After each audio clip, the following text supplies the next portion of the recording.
It has been quite a ride following this case, and the past few weeks have been intense for anyone keeping an eye on what's happening at the Ninth Circuit.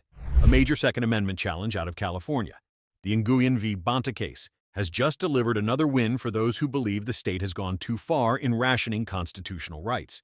We're talking about California's so-called G1 in 30 law, the one that says you can only buy one firearm every 30 days. For years, it has sat there like an immovable regulation, shaping how Californians exercise a right that's supposed to be fundamental. And for just as long, many have felt it's an unnecessary roadblock, a rule that pretends to protect public safety while really just making it harder for law-abiding people to make their own choices. Nguyen v. Bonta took that law head-on. The plaintiffs argued it's unconstitutional to tell people they can only acquire one firearm per month, just like it would be unconstitutional to tell them they can only go to church once a month or speak publicly once a month. It's a rationing of rights, something the Constitution doesn't allow. That argument made its way through the lower courts, where it faced the usual back and forth, district court decisions, appeals, procedural hurdles. California's Department of Justice, led by Attorney General Rob Bonta, dug in and defended the law, leaning on the usual justifications about preventing straw purchases and slowing down what they see as an excessive accumulation of firearms. But the case kept moving. Then came the moment that started turning heads, the unanimous decision from a three-judge panel at the Ninth Circuit Court of Appeals. They struck down California's 1 in 30 law as unconstitutional. 3 judges, no dissent, clear and direct in their reasoning. The law simply can't stand under the standards set by the Supreme Court in Bruen. That was huge. It wasn't just a technical victory. It was the kind of decision that could ripple across other states with similar purchase restrictions. But, as anyone who has watched the Ninth Circuit for a while knows, a panel decision is never the end of the story. The state still had the option to request an en banc review, which would send the case to a much larger group of Ninth Circuit judges.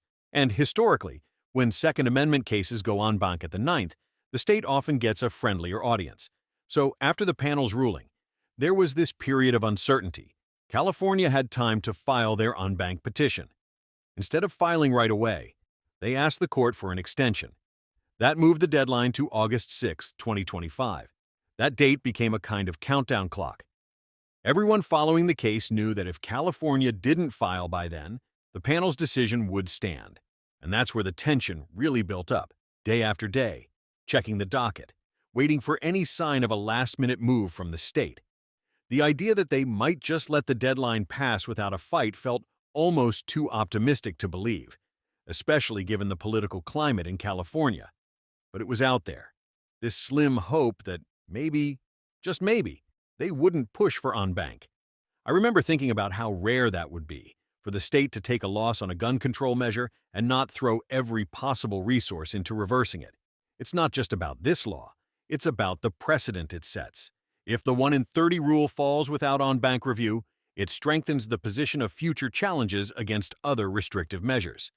That's why the weeks leading up to August 6th were filled with equal parts anticipation and doubt. Would they fight, or would they let it go? And every day that passed without a filing felt like the air getting a little lighter. But still, you couldn't quite relax until that deadline came and went.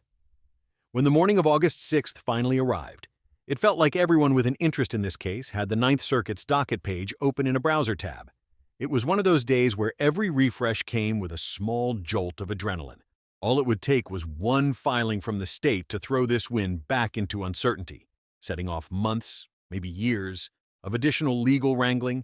Hour after hour went by, and there was nothing. No petition, no last-minute brief, just silence from the California Attorney General's office. By the end of the day, it was clear they had let the deadline pass. The next morning, confirmation came from the Firearms Policy Coalition that no en banc request had been filed. That meant the unanimous decision from the 3-judge panel stood as the final word from the Ninth Circuit, at least unless the court decided on its own to rehear the case, which is rare and highly unlikely. This wasn't just a win, it was a win that stuck. And the fact that it happened without the grueling, high-risk process of an en banc review made it even sweeter. For those who have followed gun rights cases in the Ninth Circuit, this was a moment to savor. Looking back at the panel's opinion, it's easy to see why this case resonated so strongly. The judges didn't hedge or dilute their language. They recognized the law for what it was, a direct limit on how often a person could exercise a constitutional right. The court drew a clear line between reasonable regulation and outright rationing. The analogy was simple and powerful. You can't tell people they can only attend church once a month, or that they can only write one letter to the editor every 30 days. Those limits would be laughable if applied to other rights. So why should the Second Amendment be treated as something less? That reasoning hit home for a lot of people, because it cut through the technicalities and went straight to the principle. California's defense of the law had leaned heavily on the idea that it was aimed at preventing straw purchases and reducing the flow of firearms into illegal markets. But the panel wasn't convinced that restricting law-abiding citizens in such a sweeping way was supported by historical precedent. Under the Supreme Court's Bruen decision, any modern gun regulation has to be justified by a historical tradition of similar restrictions, and when the state was pressed to point to a relevant analog from the 18th or 19th centuries, they came up empty. Without that historical support, the law couldn't stand. What made this decision even more significant was the context in which it came down. The Ninth Circuit hasn't been known for handing out big Second Amendment wins. More often than not, when these cases get reheard en banc, the state prevails. So the fear after the panel ruling was that California would take this to the larger court and get a reversal. By not doing that, they essentially locked in a pro-Second Amendment ruling in one of the most traditionally gun control-friendly circuits in the country. That's no small thing. Of course, there's still the theoretical possibility that the Ninth Circuit could decide on its own to rehear the case. Courts can do that without a request from either party, but it's rare and usually reserved for situations where there's a split in the circuit's decisions or an issue of exceptional importance. This case is important, no doubt, but the lack of a request from the state makes it even less likely that the court will take that step. For all practical purposes, this battle is over. The panel's decision is the law of the land in the Ninth Circuit, at least until and unless the Supreme Court gets involved. For now, though, the takeaway is simple. California's 1 in 30 law is gone. The people who challenged it won, and the win survived the deadline that could have undone it. It's the kind of resolution that doesn't happen often enough in these fights. A clean victory, free from the shadow of an unpredictable en banc panel. And that's worth talking about. Even with the case essentially wrapped up, there's still a sense of cautious optimism. Victories like this are worth celebrating. But anyone who's been around long enough knows that nothing in the legal landscape stays still for long.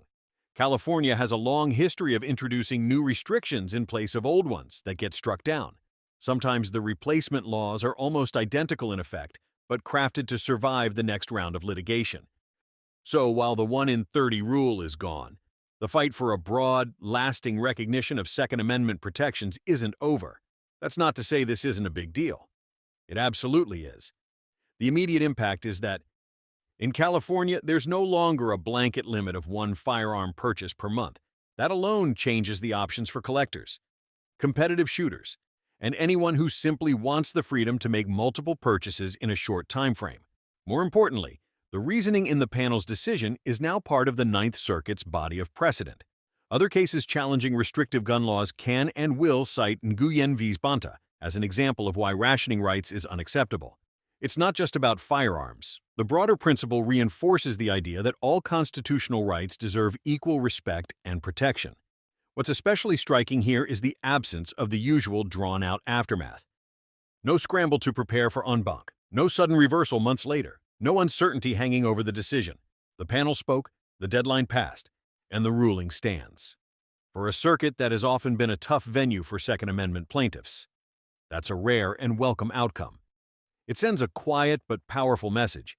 Sometimes the state's appetite for defending a law isn't strong enough to push through another fight, even in a politically charged area like gun control. Now, as we wait for the court to issue its mandate, which will formally close the case and instruct the lower court to implement the ruling, the sense of closure is almost complete. The mandate is essentially the court's final stamp, saying the decision is official and ready to be acted on. Once that's in place, the law is history, and the case moves from active litigation into the books. It's worth taking a moment to think about how this unfolded. A law that many thought would be almost impossible to dislodge in California met a direct constitutional challenge, went through the courts, got struck down, and survived the one procedural window that could have undone the win. That doesn't happen by accident. It takes a combination of strong legal arguments, favorable judicial assignment, and, in this case, a surprising decision from the state not to push it further.